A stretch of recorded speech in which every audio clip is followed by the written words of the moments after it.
I'm pretty sure my boss stole my identity. There are two new credit cards on my credit report with a total balance of about $15,000. My credit score has dropped from a 805 to a 550, and I was written up when I confronted him about it. Oh, shit. Yeah. That's not good. Yeah. Trigger warnings for financial fraud and identity theft. So the original post comes from May 15th. I don't think those trigger warnings are necessary. Yeah, it just says that.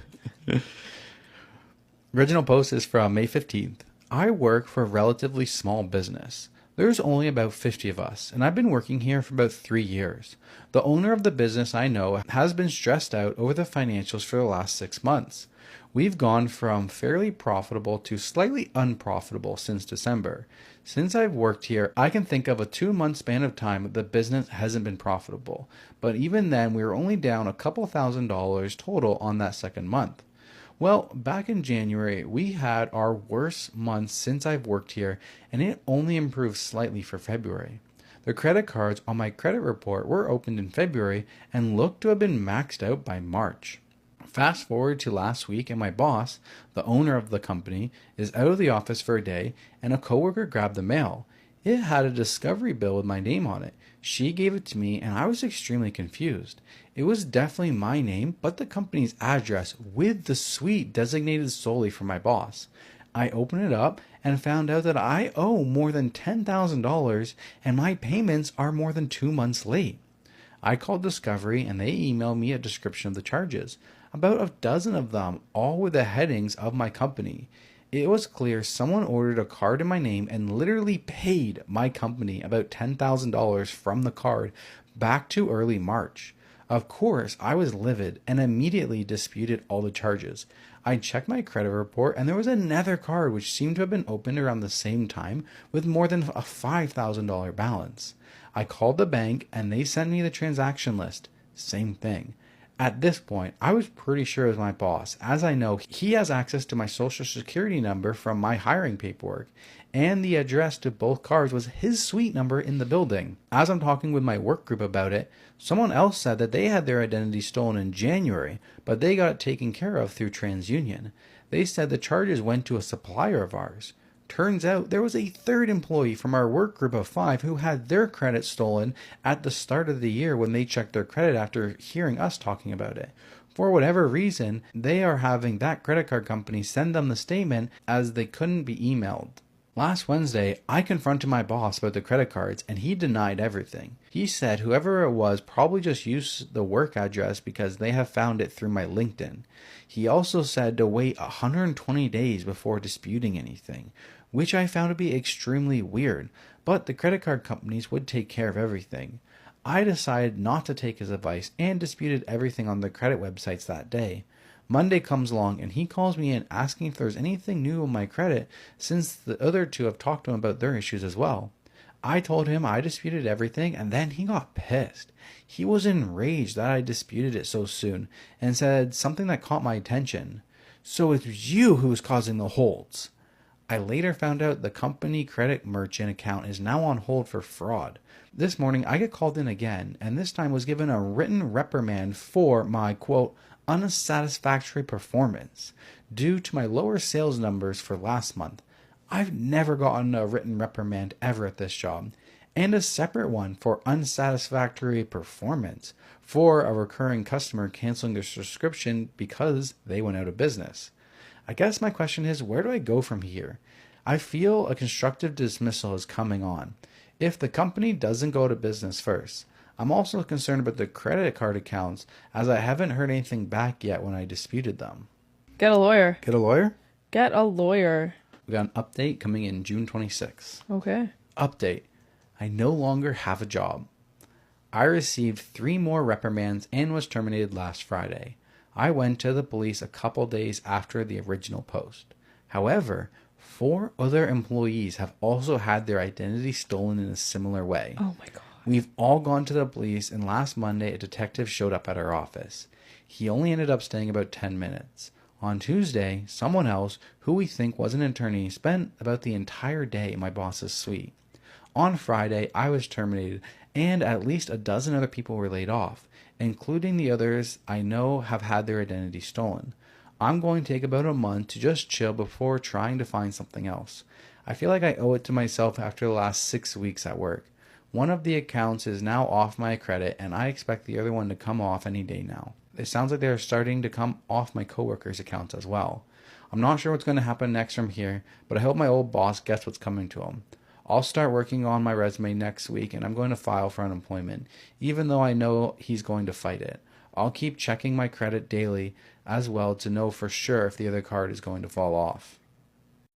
This one does require a trigger warning, everyone. It does contain talks of abuse and a really traumatic situation. I posted it on Reddit, but had to delete because some family recognized me. I grew up with a cousin my same age, even my same birth month. She's my cousin from my dad's side, and she did not have a stable house, so she lived with us 90% of the time. To many people, we were like twins. Same height, facial structure, hair, voice, mannerisms, body shape, etc. We used to do everything together until grade 11. By that time, her parents were going through a pretty nasty divorce, and she changed everything about herself. I don't blame her. We grew apart, and I rarely saw her at school or in our town. Fast forward to senior graduation. I had a dress ready and my hair ready. I was so excited. The day of graduation, I was eating cereal and scrolling on my phone. My dad marched into the kitchen fuming and screaming and slammed my face into the cereal bowl. The ceramic bowl crashed into pieces in my face, and the spoon left a gigantic bruise across my face. My nose was bleeding, I had a red eye, tiny pieces of ceramic in my skin, milk, cereal all over me. It was the first time my dad had even hit me or been physical. From the shock of it all, I cried until I fainted. My mom rushed in and argued with my dad. Can't remember what they said, but my face was throbbing in pain. I woke up the second day in my bed. My face was all scars, blinking hurt, and I could not understand anything. I had so many missed calls. I ended up missing my graduation. My mom kicked my dad out of the house and sat me down. Someone had sent a very sexual video of my cousin having sex with a group of men to my dad. My dad thought it was me and just did what he did. I felt numb and broken. I couldn't believe he just didn't ask me. Instead, he damaged my face. My mom asked me if I felt comfortable talking to my dad, that he was sorry and he wasn't thinking straight. I didn't respond. I cried myself to sleep. My life felt like it was over. I don't think I can forgive him. After a week, my dad came back home. He tried to talk to me, and I told him, quote, "When my face is normal, then you can talk to me." We've been avoiding each other ever since. It's been months, and I haven't left my house. I can't talk to my friends. I can't let them see my face. I feel so alone, depressed, and just sick of life. I can't bring myself to sign up for university. I can't leave the house with my damaged face. I've been to 3 therapists, and it's just not working. As of my face, I've been to a skin doctor, and they said my face needed 9 to 12 months to heal. The bruise might last longer than that, and the cuts need time. I just wish this never happened. I've completely lost who I was over the months. I just sleep all day. Everything feels empty. I don't have anyone to talk to. The world is gray and sad. I don't think I can forgive my dad. I don't know how much longer I can live with him. I work an online job, but everything is so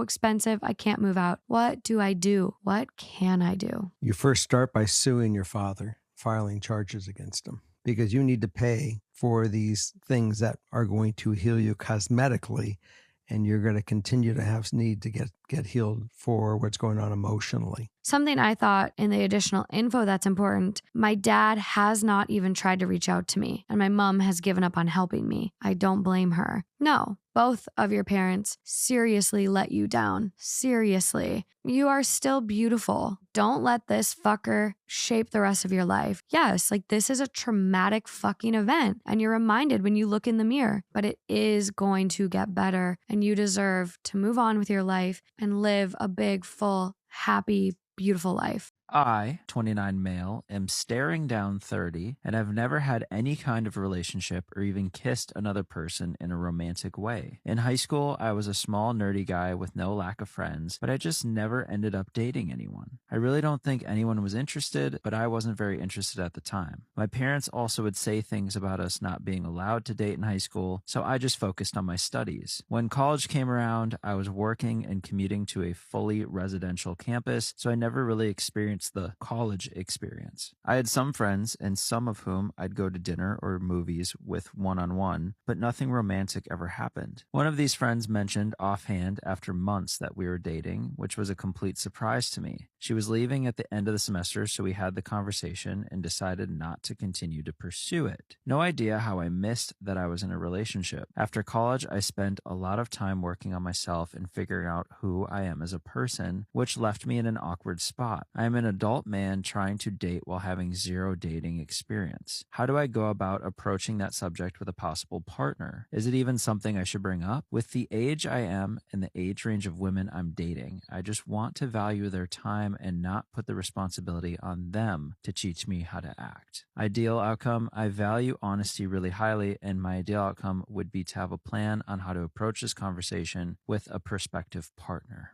I feel you.